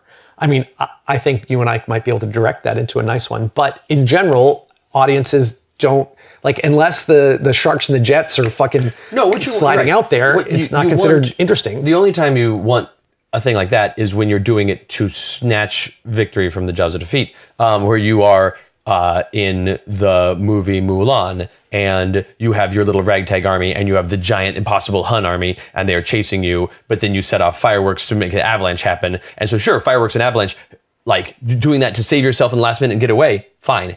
The exact same sequence of like, oh, hey, look, over the ridge. That's the Hun army. What if we make this avalanche, kill them all? That's not fair. It was like, oh no, you can't do that. But if they're chasing you, then it's fine. It is, right. There's this idea of honor and desperation and inventiveness and creativity, but using it in service of just a cold win is seen as unappetizing. Right, yeah. And it is something I'm struggling with in these designs because I find that to be the far more interesting choice to be made in a role-playing game, even if the musical number is not as nice. If it's more of a Napalm Death song than it is, say, a Big Business song or something. Mm-hmm. So I'm struggling with this, and so if you all play in games where ambush and underhanded tactics and total victory is your default repeated, not something you did once. No. But the thing they're like, oh, so what we do is we see that we've got some bad guys.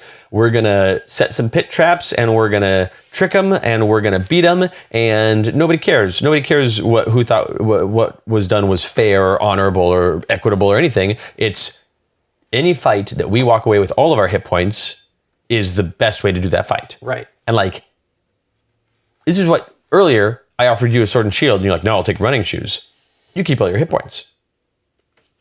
Like, that's, you didn't defeat me, but whatever, you kept all your hit points and you escaped. Yeah, no broken fingers. Right. Yeah, maybe some sore feet. Yeah, but I played a lot of Dungeons and Dragons in my time on this planet. What? I know. I know it's not cool to admit this in our current climate. Well, no, you just have to say that you hated it. Oh, you hated it. You never had any fun. That's right. And then I went to church afterwards. That's right. There we go. So I have not played very much at all of editions of Dungeons and Dragons after 4th edition of that fine game. But I did play an extensive amount of the 1981 edition of that game. Right. And there is, I wrote about this to a painful degree, but the game sets up, especially if you're using the some of the published modules, but the game sets up this idea of disadvantage, that you are disadvantaged at your starting level, but you will engage in a series of fair fights. Essentially, you will confront something. That is the appropriate challenge rating for your level. Yeah. There's no challenge rating in that edition, but still, it still has the concept of it. Yeah, hit dice or whatever. You will confront them. You will do your best to defeat them. There's a very nice morale system in there, so you might actually be able to like alpha strike and cause them to run. And then, you will slowly grind forward on this trajectory on one hand. However, everything else in the system incentivizes this other way, the unfairness. And I've seen groups learn it, and I've seen them execute it, where they have a plan, they have the means to execute the plan, and they perform some kind of an ambush and walk away scot-free. And it's delightful, actually, in that game. I will admit that it is emotionally not like on repeat, right? Like one time, it's awesome. It's just legendary. But doing it all the time, you get to a point where you're like, well, I guess we suck. I guess we just kind of suck as people. We're just going to be the people who are like, well, we're going to just fuck you over. And that's how we get our XP and our monies. And okay. Yeah. But you don't have this sense of like, we are heroes, champions. Right. But also as players, it's like you lock in your tactics, you have your methods, and you are, as like D&D, especially of that particular edition, is a team sport. Like you really have to keep so many factors in mind, like not just your own character, but who is before you and after you in the initiative order. Right. And, because the stakes are very high and it's easy for things to go pear-shaped in the game. But so you're coordinated as a team, you're in the flow, you've got your methods. And then if you keep pulling off this, unfair tactical victory, it is not as emotionally sasatisfying as the other way. Yeah. So is that incentive then to play the other way? You're like, nah, we got to keep doing this because it's what works. It's interesting. This goes back to, I think, the structure,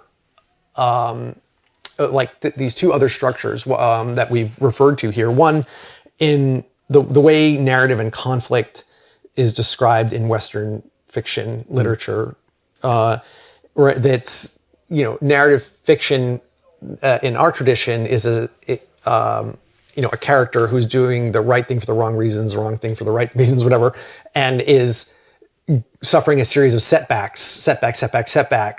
Maybe some minor learning moments acknowledged, it also depends. Like sometimes they get to show how great they are at the beginning, and then it's just setback, until they get to show us how great they are at the climax and then overcome. Right. And so we are accustomed to that being satisfying.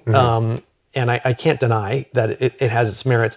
And in sports as well, like like even in our combat sports and in your sporty sports, right? We attempt to set up balance in the conflict so that we can really like watch with a very fine eye, like at what particular point did skill decide it, at what particular point did luck decide it. Sure.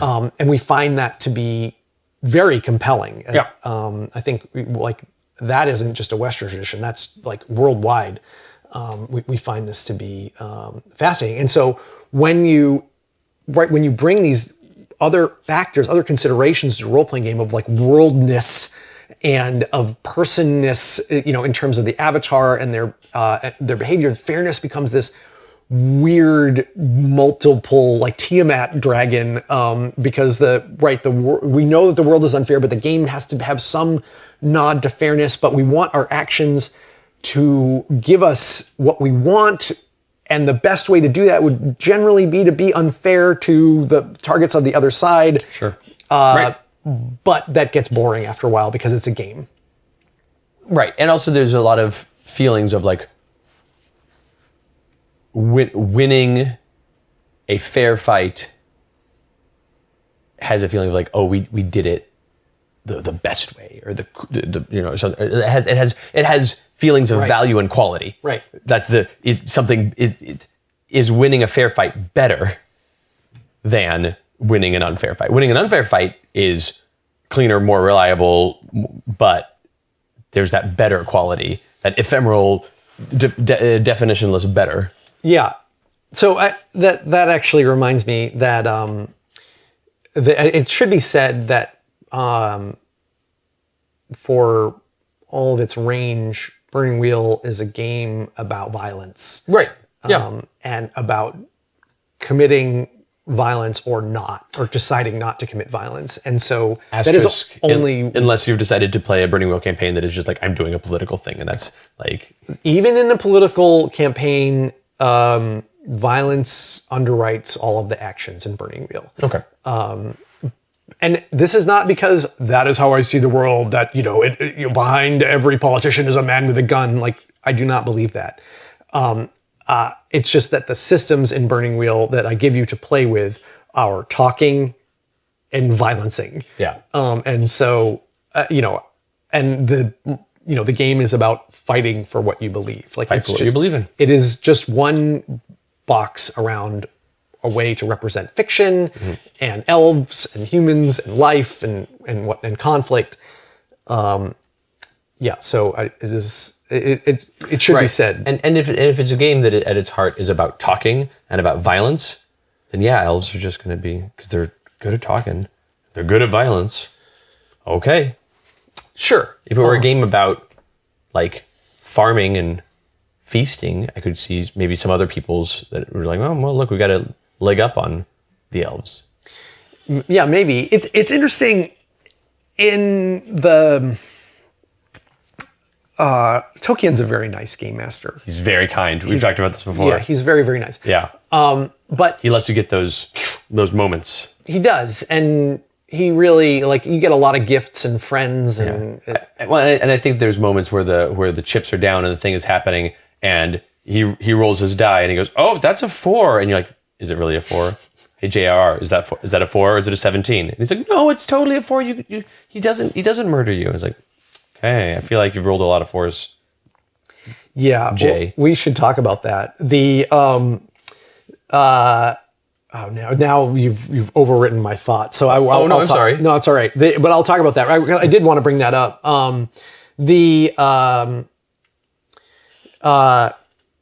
The fudging is a really interesting idea because it is an action that is often taken in service of fairness, purported fairness. But it's unfair. But it is demonstrably unfair. It is for sure unfair. It is, right? It is maybe fair to that, or maybe a nod to that player, but it's not fair to that player. It is making that player feel better. Right. It's not fair. It is advantaging that player. It's advantaging that player, but it is unfair. Unfairly. Yep. Right. And yeah, absolutely. Yeah. For sure. For sure, fudging is unfair. you have to decide if all unfairness is bad. If you as a GM are like, look, I'm playing the kind of game where I don't want the super terrible thing to happen here, and I'm going to fudge it, you've decided that you want that unfairness, and that's not bad. That's a decision you've made. Right. Well, I mean, well, then that gets into the whole game designer versus game master. Right. Can a game master be a game designer on the fly? Right. Right? No. Yeah. But yeah, I agree. Yeah, this idea that you can make this call in the moment that is counter to the way the system is directing you because you know better there. And it's just unfair. Yep. But I was going to say, in terms of Tolkien's GM-ness also, he does bring in unfairness, but in almost off-screen or part of the Legendarium, lots of people in his world are ganked, but they are, right? Like, we don't play out, at the beginning of every Fellowship game, we don't play out the fight between Smeagol and Deagol to see who gets the ring. Right. And we also, like, you cannot ever, like, change the fact that Isildur is shot in the throat by an orc who lays an ambush for him as he's going from Osgiliath, whatever. To cheap. Right. It is a very important part of that world that Isildur is ambushed and killed. And Isildur is a right badass. Right, for sure. But he gets jumped. So in a way that if Isildur were a player character, would feel very unfair. This is it. Right. Yeah. There you go. Right. If you did that to my Isildur character, and like, yo, what? Hold on. Right. I'm riding with my knights to the fucking Gondor or whatever. And I'm just like, hey, hold on just a second. You see an orc over there, it shoots at you before you get a chance, and then you can go into combat. Let's see. That's and hold on now. Okay, hold on now. Just a second. No big deal. Don't worry about that. How many hit points do you have? Isildur, what's going on over there? Yeah, right. That I would be incensed. Yeah, right. As a player, even if it 100% followed the mechanics of the game and nothing was done in any, it absolutely followed the mechanics as written and as intended. There was no cheap nonsense that just happens. Right. And so here is where I just am stuck with this idea. I want, like, that is such a key idea. And it's a thing that can't, and it can happen to NPCs in a campaign. Right. But it couldn't happen to a player character without righteous indignation, whether deserved or not. But like, you So, I don't know. So can you build a mechanic around that? So I have. Okay, I have built a mechanic around this. Great. So Miseries sure invites ambush. Miseries says, for the love of God, ambush your opponents. But they could also ambush you? Sure. Yeah. And there's you have to make a roll. It's not automatic. Sure. But like, you are incentivized in the system because your muskets are big and heavy and all this stuff. Yeah. Like, get down to the road in the forest with a cliff looking over it and set up and go, like, make your rolls. Of course, to emulate the fiction of the day, or the fiction that was written about that day, you have to announce that you're ambushing them when the time comes and who you are and how they're going to die. However, Isildur gets in the Miseries version, Isildur gets shot by an orc musket. Yep. And the game master's like, oh, that's a critical. Holy, right. Oh, that's wow. What I was doing with this dice. And Isildur's player is like, I'm going to spend a point of Mortal Coil. Mortal Coil, that's right. Mortal Coil's great. And then, so here is where it is no longer unfair, right? Now, the player might be miffed at this because the game master would know this outcome. But at that point, the game master tracks Mortal Coil for players in Miseries. But at that point, we know if this were a game, the game master looks at 17th century Isildur and says, "Oh, you can spend the Mortal Coil, but you die." No. You have no more to spend. You're out. Right. And this is why you can't. This is why the single arrow takes this amazing character out, is because they're at their mortal coil. Right. This is it. They have received the final buffet, the final blow. Yeah. And they cannot... And then the player's like, what do you mean? It's like, yeah, remember when you spent it because you were dealing with Sauron and all that stuff, and you somehow survived that, and you walked away from that? Yeah, you spent some mortal coil to get out of that, buddy. Yeah, right. Isildur's not only... Right, you fucking spent mortal coil to chop the ring of power off of Sauron's hand. For sure, and walk away. And then you know where he spent his last mortal coil was when he went and studied it. Yeah. He wrote, right, because Gandalf finds all his writings. Which means he spent time with that ring on. Just and burning himself. And also, and he put it in the fire to test it and all this stuff. Yep. He's like, no big deal. Yeah, you know that he was like being like, oh fuck. Okay, so easy answer then. It sounds like you already solved it. Mortal coil goes in burning wheel. You're good to go. I'm just no. That's a great point. And well, because here's the other thing. Now we imagine, and I'm not advocating this. I'm saying thought experiment. Mortal coil and burning wheel. How much mortal coil does a human have versus how much does an elf have?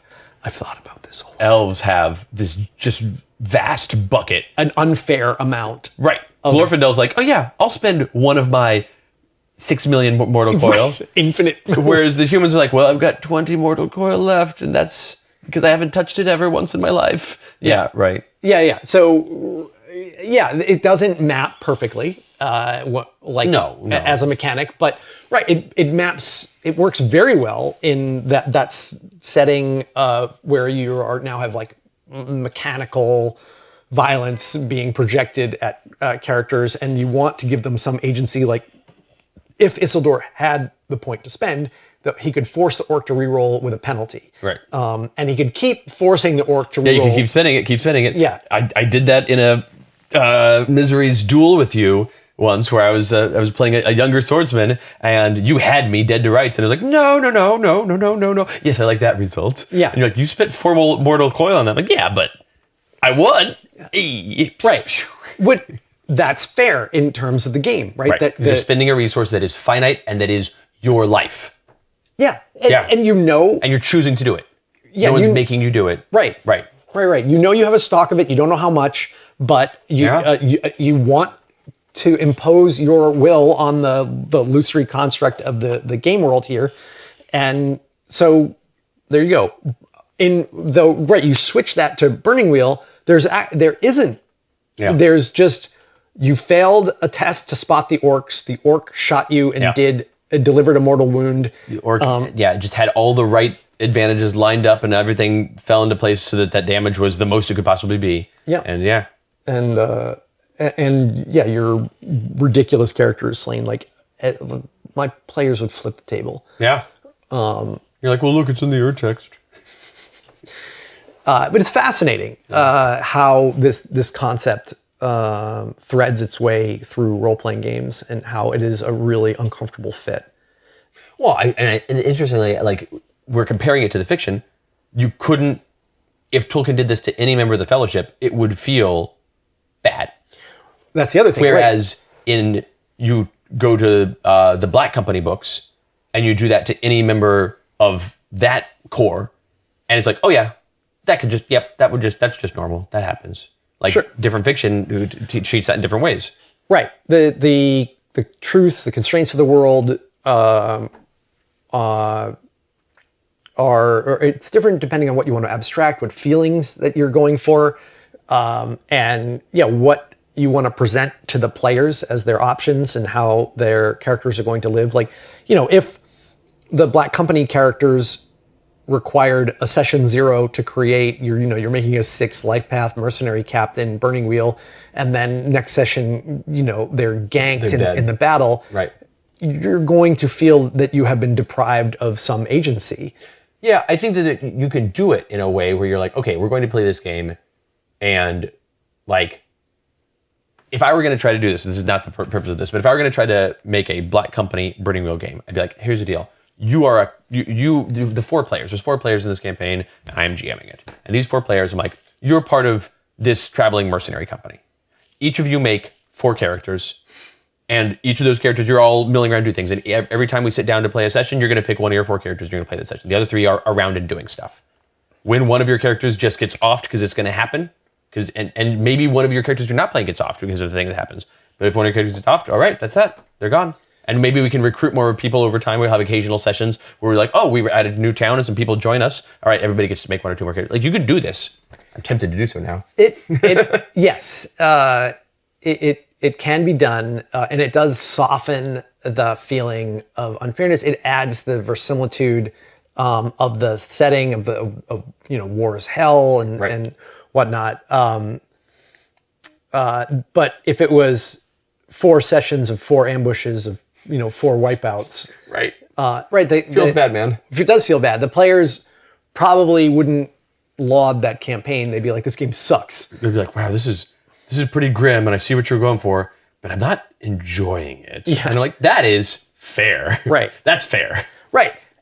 But again, right, the players, I don't think it's even wrong, but they crave this idea that they will have some recourse. Well, because and that is not universal, but because role-playing games are played for escapism. Role-playing games are played for, in my life, I feel some amount of powerlessness, or I feel some amount of the crushing unfairness of the world, and I would like to spend some diverting time playing a game, and I don't have to win all the time. Some people have different ones, but I want this game to feel a bit more fair, a bit more like I have some ability to affect change than I do in my daily life. And this isn't necessarily everybody's motivation for playing games, but it is a big one. It is a big, one of the reasons that these games are popular is because it's like, okay, let's see, thinking about the world and that we live in and everything going on in it, okay, seems bad. But in this game, I am playing a character who can affect the world and whose decisions matter and who doesn't deal with the minutiae that I deal with in my life, and still they deal with grander concepts potentially. Mm-hmm. That's very seductive. Mm-hmm. Yes, please, thank you. Mm-hmm. Yeah, sure. Right. Yeah. But there's still that player versus avatar, and the avatar knows the world is unfair, but the player has a stock of points that make the world a little bit fair. A little bit more fair. Yeah. Or a little bit that advantages them. It advantages them. It advantages them. It doesn't make the world more fair. It advantages them against the unfairness of the world. Whoa. Because in fact... I like it. In fact, if it made the world more fair, then white going first would be unfair, which it isn't. It's just an advantage. Fuck you. All right. Well, I feel good. I feel good about this. I don't know that we're like, and thus what we will do going forward is run a Burning Real Black Company game. I might. We might. I might do that. But I think we have a good hypothesis here around fairness. Yeah, is that the world is unfair, and the purpose of stats and such, the purpose of a character sheet, the purpose of a character in a role-playing game is to have resources with which to advantage themselves against the unfairness of the world. Beautifully said. Wow, I just said the same thing I said a second ago, but like with a second to reconsider it. But thank you. Yeah, we have to hold this tension of that the role-playing games world is unfair and in fact and it's unbalanced, so its unfairness is going to come crashing down on you at some point soon. The world is in upheaval. It is in upheaval. To go back to our second ever episode. Yeah, absolutely. And however, if it is simply as unjust as, say, the U.S. immigration courts, then it feels so unfair that it engenders despair. Yeah, and there's like, why am I playing this? Yeah, right. Give me a reason to play this. Give me some means to affect change for myself or for my world or for my companions, something. Right, that's the other half of the tension. Right. Well, because like certainly if you're like, oh, I'm going to, in this game, do a thing that disadvantages my character and that results in despair and results in my failure, but it advantages my party and it saves my friend as a moment of sacrifice, great. Those are beautiful moments in role-playing games where somebody's like, I'm going to make this decision. Sure. This is the bad decision for me, but I'm making it to provide everyone else with the advantages they need. They can escape the unescapable situation, or they can defeat the undefeatable boss because his daggers lodged in my chest or whatever. Like, there's like those moments are moments of like taking on, I don't know if it's taking on unfairness, but it is like, it's being a magnet to the upheaval in the world, bring it to yourself. You're confronting the inequity of the world. Yeah.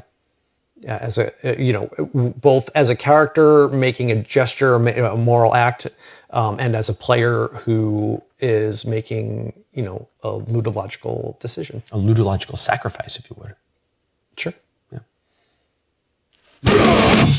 Well, I don't think we solved the world's problems today, but I certainly enjoyed talking about this with you, Christopher. I think that we, if we started out this episode with a human understanding of fairness, I don't think we transcended to an elven understanding of fairness, but we might be Numenorians of fairness now. Sometimes I both do and don't like how your brain works. You're welcome. You're the one who has to live with it the most, so I think true. You're welcome. Yeah, we'll see. Thanks everybody so much for listening and maybe for watching. Who can say? Who can? You can. If you watch this, let us know. If you disagree with our position on fairness, let us know. If your role-playing game group in any game, Shadowrun or D&D or Night Witches or whatever, operates purely through cold-hearted, cold-blooded ambush, rendering definitely let us know the conditions for every of your actions completely unfair to the other side. Please let us know. I want to meet those people and not turn my back on them. But now, sadly, we must turn our backs on you and go to dinner with our Hearts of Iron crew. It's true. We must. How terrible for us. Terrible. Yeah. Thanks everybody so much. And we will catch you next time, probably next year. Definitely. Right? Yeah. Like this is almost certainly the last episode of 2024. So, yes, but not the last episode of our recording year because we did not start. No, that's true. That's true. But yes, this is the last episode of the year. Merry Christmas, y'all. Yeah. And to all, Happy New Year. Sure. All right, we did it. We did it. Ludological Alchemy, The Hypothesis, is a monthly podcast that investigates role-playing game design. It is a companion media to the Substack from which it gets its name. For more Ludological Alchemy content, go to ludologicalalchemy.substack.com. My name is Luke. I'm a game designer living in New York City with my cat, Danzig. I've designed and published role-playing games like Burning Wheel, Mouse Guard, Miseries and Misfortunes, Torchbearer, and more. When not playing, designing, or talking about role-playing games, you might find me drinking tea, playing chess, rolling, or listening to underground music. My name is Christopher. I'm a game designer living in St. Louis. I have designed, developed, and published games such as Sentinels of the Multiverse, Spirit Island, the Sentinel Comics role-playing game, Compile, and more. Besides making, playing, and thinking about games, I climb rocks, spelunk in caves, read books, pet cats, and will likely live forever. Trevor Casterline is the producer of the Hypothesis podcast, including audio editing, sound design, and music creation. Thanks, Trevor. Special thanks to all Ludological Alchemy subscribers. Your readership and listenership inspires us. If you enjoyed this or felt strongly in some way about something that we've said, we would love to hear from you. Leave a comment for us on the Ludological Alchemy Substack. Please share this podcast with your friends and enemies and homunculi, and give us a review wherever you listen to podcasts. And remember, a hypothesis is an idea intended to be studied, discussed, and confronted. In this case, to make us better game designers by considering challenging questions, and in turn, make us better thinkers. And perhaps even better people. Until next time, keep asking questions.